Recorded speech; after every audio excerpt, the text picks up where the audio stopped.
This past weekend was Free Comic Book Day, a nationwide holiday where comic publishers release free comics, incentivizing you to go out and support your local comic shop. It was also the only major comic book event to happen this weekend.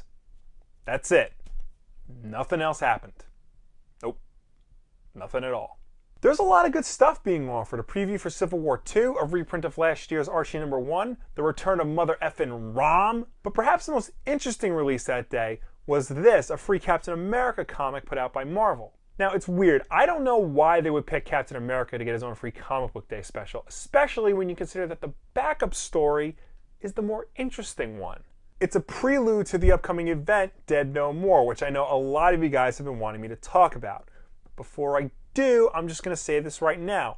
I'm going to reveal some major spoilers, not just for this, but for potentially Dead No More. So, if you don't want to know anything, stop watching now. If you do want to know, or if you already read this, or someone else on the internet has spoiled it for you, then stick around till after the intro. You still there?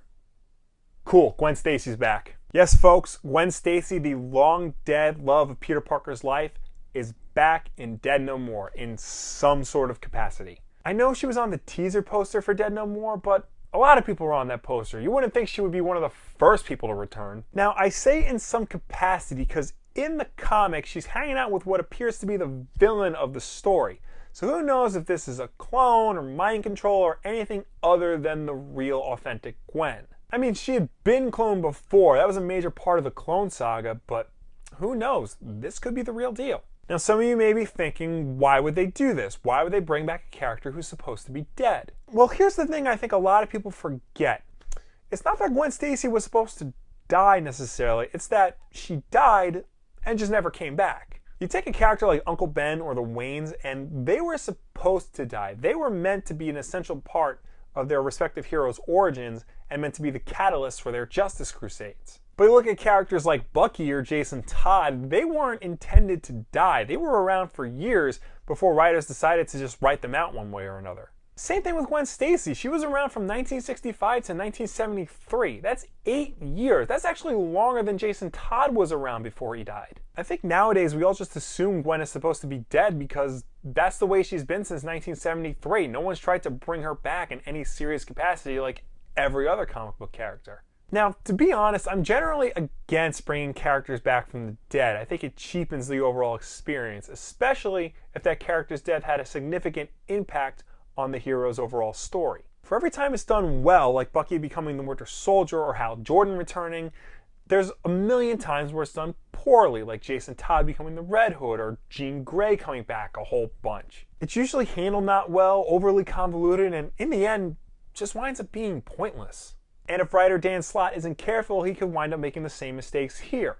That is unless Gwen is only alive for the duration of Dead No More, in which case, no big deal, it's a one and done thing. If she sticks around though, that's where the issues could arise. And it leads to a lot of questions. Does she get back together with Peter? How do other people react to her coming back? Where does she fit in the overall story? Do they explain the neck snapping? These are all questions that are gonna need to be answered. But all that said, if they have to bring Gwen Stacy back, I don't think this is necessarily a bad idea. I think there is potential in this. I mean, like I said, Gwen Stacy was only around for 8 years before she died. By this point, Peter Parker has been around for 54 years. If he can get that many years worth of stories, why can't Gwen? And besides, Spider-Gwen is a runaway hit, so much so that now we have Gwenpool, which still doesn't make sense to me, but alright, if that's what you guys like. So why not bring back the real thing? Why not bring back the real Gwendolyn Stacy? Plus, Gwen's not the only one coming back. The Rhino was the main antagonist of the preview, and in the poster we see other characters like Doc Ock and Electro, and other non-super characters like Billy Connors, Jean DeWolf, Gwen Stacy's dad, and Uncle Ben, who would obviously have a role in a story like this. However,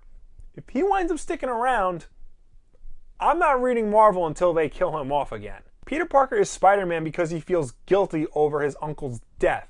Letting him be alive removes all that guilt and doesn't really give him an impetus to keep doing what he's doing. They'll probably find some BS excuse like he still wants to do it or Uncle Ben says it's okay to keep doing it, but it's not the same. Whereas with Gwen, she's not the reason he became Spider-Man, but her death added a lot more guilt to his already guilt-heavy conscience. So her coming back alive just alleviates some of that and maybe brightens him up a little bit. More so than he already is. Either way, it looks like we're in for another crazy-ass Spider-Man event. Will this be more Spider-Verse, or will this be more Clone Saga? Probably not Clone Saga, because they learned their lesson, but hey, we never know. Until then, what do you guys think about Gwen Stacy coming back? Are you for or against this? What do you think about Dead No More in general? Let me know down below, or anywhere on the internet. And of course, like if you like, subscribe if you really like, share this video with a friend. Make sure you tune in for Wulff Den Live Wednesday nights live on YouTube, or catch the archive version on YouTube, iTunes, SoundCloud, and Google Play. Thanks for watching. I'll see you next time. So yes, I was shocked, saddened, angered, all the stages of grief, but then I remember something. This is a comic book. People die and come back all the damn time. Hell, people still ask me to talk about the death of Wolverine, and part of the reason why I don't is because you all know he's gonna come back eventually. Now, according to this particular fan theory, which has been around for a surprisingly long time, it is believed that in Suicide Squad, Jared Leto is not playing the Joker we know, but is in fact playing a resurrected Jason Todd, and instead of becoming the Red Hood, he becomes the Clown Prince of Crime.